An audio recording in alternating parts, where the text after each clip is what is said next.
పోలవరం జిల్లాలోని పలు గ్రామాలను గోదావరి వరద ముంచెత్తింది. ఎగువ నుంచి వరదతో పలు గ్రామాల్లో జనజీవనం స్తంభించింది. భారీ వర్షాలతో వాగులు వంకలు పొంగి పొల్లుతున్నాయి. వరద నీరు రోడ్లపై చేరడంతో రాకపోకలకు ఇబ్బందులు ఎదురయ్యాయి.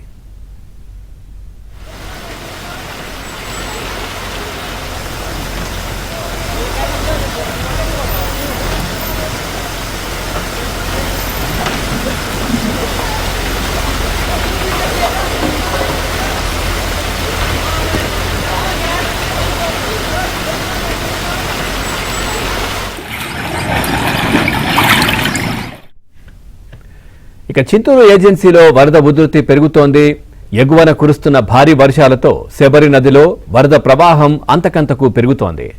కూనవరం వద్ద వరద ప్రమాదకర స్థాయిలో కొనసాగుతోంది. చింతూరు డివిజన్లోని పలు గ్రామాలకు రాకపోకలు నిలిచిపోయాయి. లోతట్టు గ్రామాల ప్రజలు సురక్షిత ప్రాంతాలకు తరలి వెళ్తున్నారు.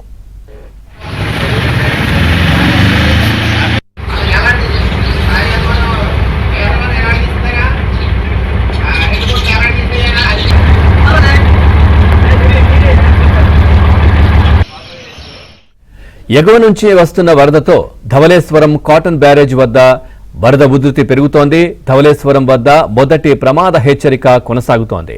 వరద నీటిని ఎప్పటికప్పుడు సముద్రంలోకి విడుదల చేస్తున్నారు. లోతట్టు ప్రాంతాల ప్రజలను అధికారులు అప్రమత్తం చేశారు.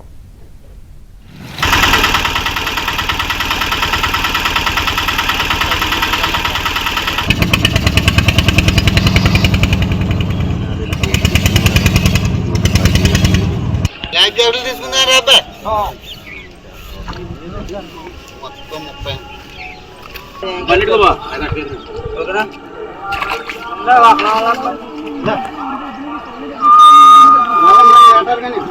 కొత్త ఉంచండి. కొత్త ఇక్కడ దాంట్లో పెట్టి పాత రెడ్డి